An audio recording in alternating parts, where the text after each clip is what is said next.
नमस्कार दोस्तों, मैं डॉक्टर राम आशीष श्रीवास्तव, सहायक प्राध्यापक विधि, गोविंद सारंग शासकीय विधि महाविद्यालय, भाटापारा, छत्तीसगढ़। आज हम आर्थिक, सामाजिक तथा सांस्कृतिक अधिकारों की अंतर्राष्ट्रीय प्रसंविदा का अध्ययन करेंगे। सबसे पहले हम यहाँ पर जो प्रसंविदा है वो किन किन चरणों से तैयार हुई उनके बारे में हम बात करेंगे। मानवाधिकारों की सार्वभौमिक घोषणा 1948 एक सामान्य मानक मात्र थे। इनका राज्यों पर बाध्यकारी प्रभाव नहीं था। प्रारूप समिति के द्वारा 1947 में अंतर्राष्ट्रीय मानवाधिकार बिल के प्रारूप पर विचार किया गया, जिसमें एक ऐसी प्रसंविदा का निर्माण किया जाने के संबंध में राज्यों को विधिक रूप से बाध्य करती हो।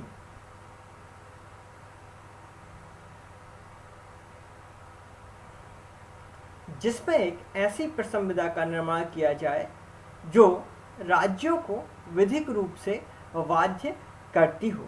इस बिल को अंतर्राष्ट्रीय प्रसंविदा कहा गया।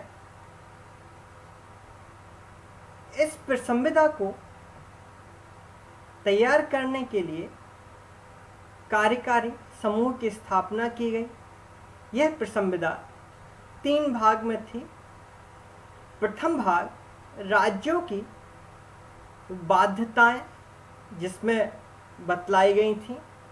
द्वितीय भाग के अंतर्गत प्रारूप घोषणाओं में अधिकारों एवं स्वतंत्रताओं को परिभाषित किया गया था। तृतीय भाग में प्रसंविदाओं को प्रभावी करने के तरीके में संशोधनों तृतीय भाग में प्रसंविदाओं को प्रभावी करने के तरीके एवं संशोधनों को कैसे लागू किया जाए, इस संबंध में व्यवस्था की गई थी। प्रारूप 1948 में सरकारों की टिप्पणियों के लिए भेजा गया।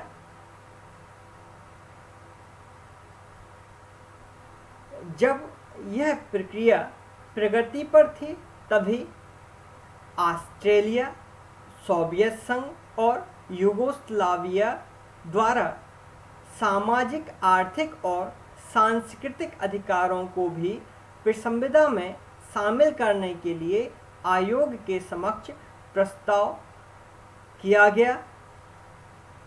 आयोग के द्वारा प्रस्ताव अस्वीकार कर दिया गया और यहाँ पर एक दूसरी प्रसंविदा के अंतर्गत आर्थिक, सामाजिक तथा सांस्कृतिक अधिकारों पर प्रसंविदा तैयार करने पर सहमत हुआ। आर्थिक, सामाजिक तथा सांस्कृतिक अधिकारों को महासभा प्रसंविदा में शामिल करने हेतु 1950 में सिफारिशें की।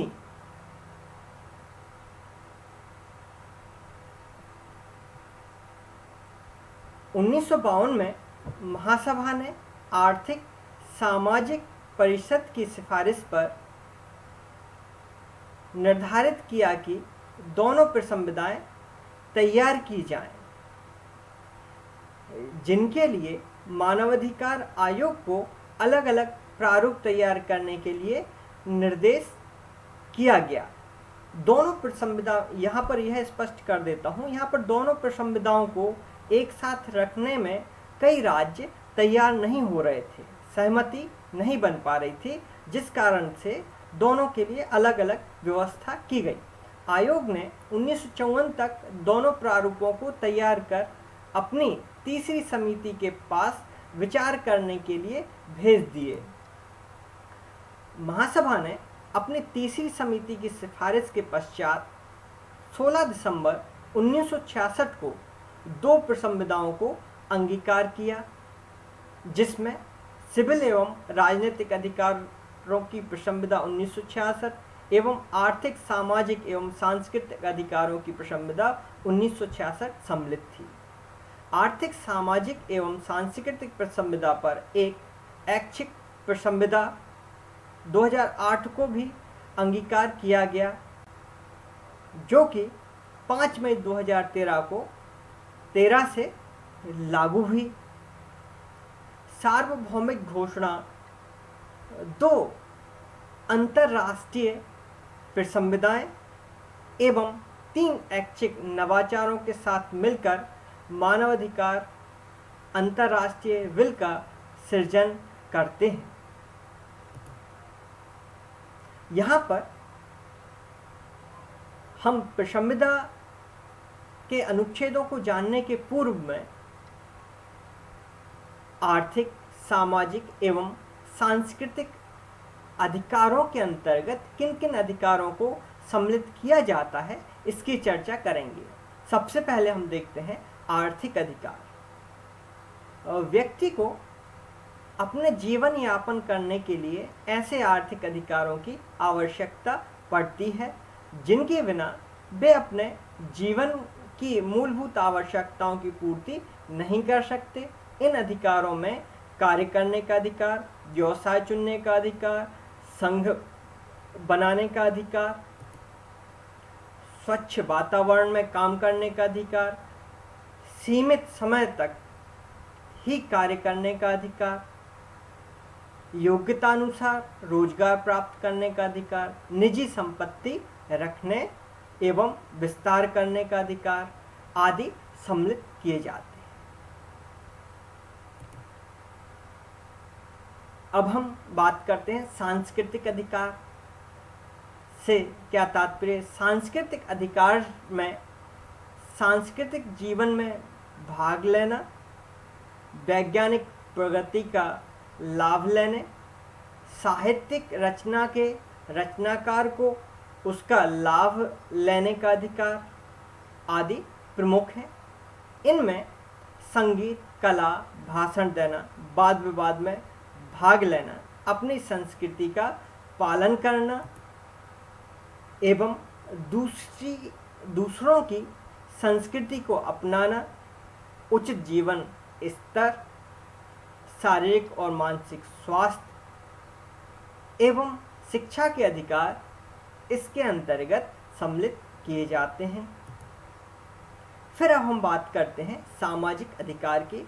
सामाजिक अधिकार में जीवन और सुरक्षा का अधिकार, परिवार का अधिकार, कार्य का अधिकार, समझौते का अधिकार, विचार व अभिव्यक्ति का अधिकार, धर्म का अधिकार, स्वतंत्रता एवं घूमने का अधिकार, संघ बनाने का अधिकार, समानता का अधिकार, शिक्षा का अधिकार।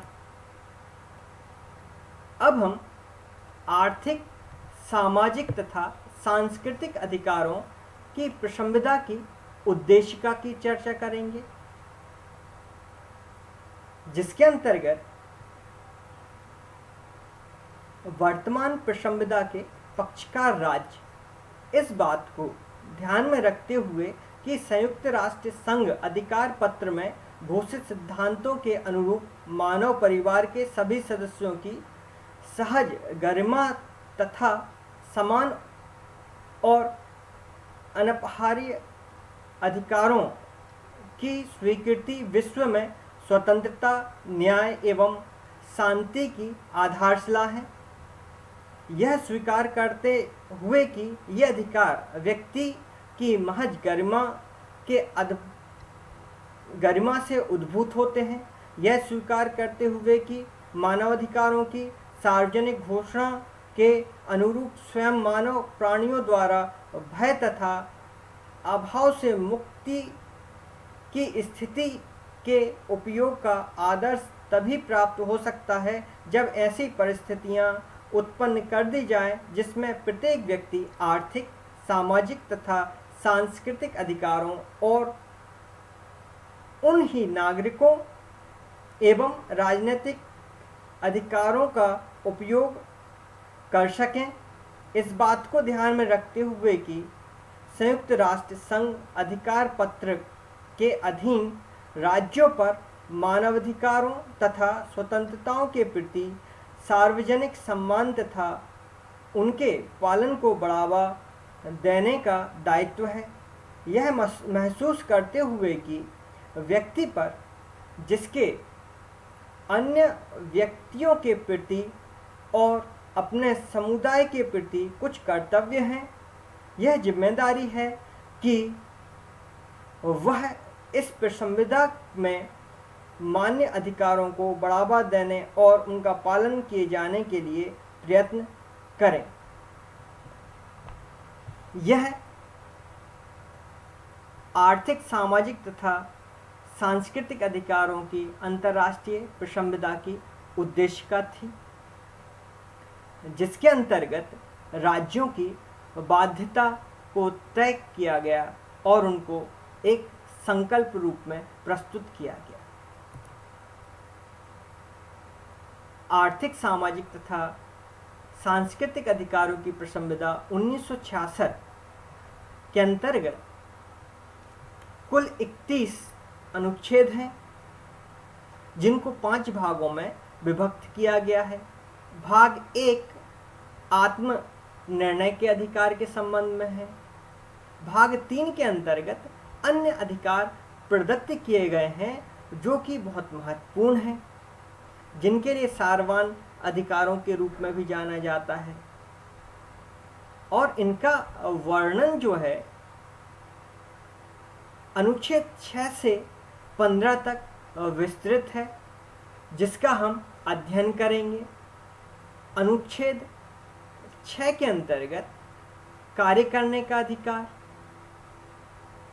स्वतंत्रता से चुना कार्य करने का अधिकार देता है। कार्य की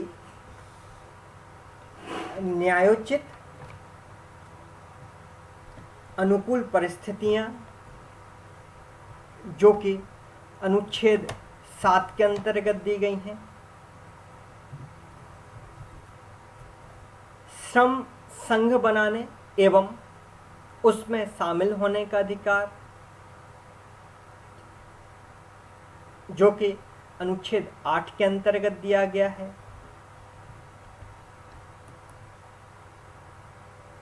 अनुच्छेद 9 के अंतर्गत सामाजिक सुरक्षा, जिसमें सामाजिक बीमा भी सम्मिलित है, का अधिकार दिया गया है। अनुच्छेद 10 के अंतर्गत मातृत्व, बाल्यावस्था, विवाह एवं कुटुंब का अधिकार प्रदत्त किया गया है, जो कि अनुच्छेद 10 के अंतर्गत दिया गया है। और इसके अंतर्गत संरक्षण एवं सहायता संबंधी अधिकार भी सम्मिलित हैं। इसके बाद अगला 11वां है, अनुच्छेद 11 है, अपने तथा अपने परिवार के रहन सहन का उपयुक्त स्तर, जिसमें भोजन, वस्त्र, निवास एवं जीवन स्तर सम्मिलित है। निरंतर सुधार भी करना इसके अंतर्गत आवश्यक है, जो इस अनुच्छेद में सम्मिलित किया गया है। अनुच्छेद 12 है, शारीरिक और मानसिक स्वास्थ्य के उच्चतम स्तर को प्राप्त करने के उपभोग के अधिकार को यहाँ सम्मिलित किया गया है। फिर शिक्षा एवं प्राथमिक शिक्षा के क्रियान्वयन की बात अनुच्छेद 13 के अंतर्गत की गई है। इसमें शिक्षा का अधिकार, अनिवार्य तथा निःशुल्क प्राथमिक शिक्षा भी सम्मिलित है। इसके बाद हम बात करेंगे विज्ञान और संस्कृति से संबंधित अधिकार, जो कि अनुच्छेद 15 के अंतर्गत दिया गया है।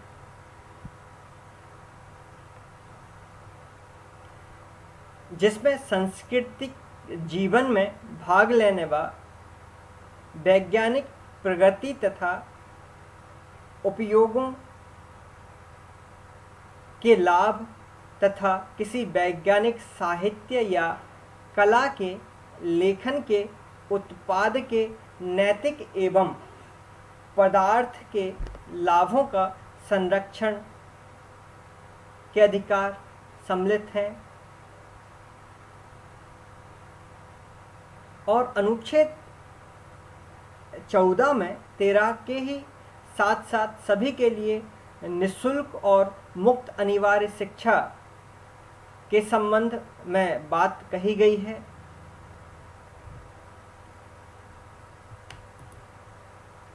यहाँ पर आर्थिक, सामाजिक एवं सांस्कृतिक विसंविधा 1966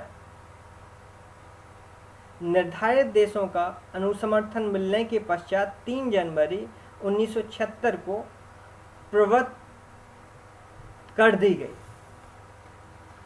धन्यवाद।